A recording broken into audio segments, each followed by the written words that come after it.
August 2022, sinamahan daw si Lloyda ng pinsan niya sa isang dentista na nakilala niya online. Sinama po ako nung pinsan ko doon na ina-adjustan niya rin po para doon po magpakabit.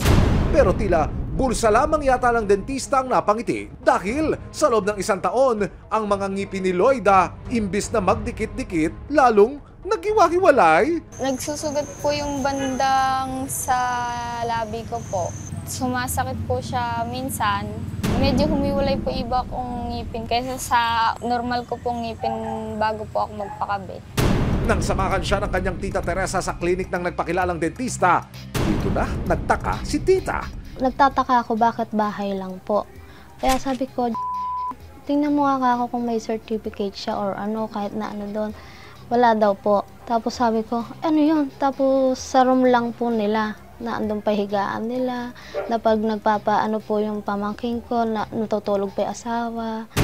Ibang klase rin daw kung maningil ng professional fee si Miss Dentist. 600 lang naibigay namin. Sinisingil po sa amin 1-50. Sabi po namin, papa na lang. Pumayag naman po. Kaso po, ang sabi nga namin na pag nagkapera. Pag uwi po namin nung hapon, kinukulit na po yung pamangking ko. Na pag hindi daw po na-send, ipopost na daw po siya sa social media. Kaya naman, lumapit na sila sa Philippine Dental Association at PDA Nueva Ecija. Kinilala ang nagpapakilalang dentista na si Frances Jana May Javier. After nung nakausap namin si patient, dumirekta na din kami sa PDA to ask ng certificate kung member ba namin and also sa PRC kung licensed dentist ba to.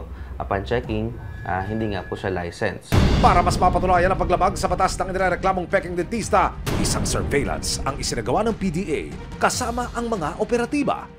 Kung inyo pong makikita sa kuha, sa katre lamang, walang dental chair na ginagamit sa loob po ng silid kung saan isinasagawa ang procedure.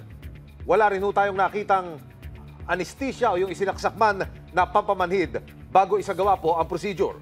Nakaupo lang ho siya sa isang monoblock chair. Wala hong liwanag o yung mga dental light na kung tawagin na ginagamit din po sa procedure na ito.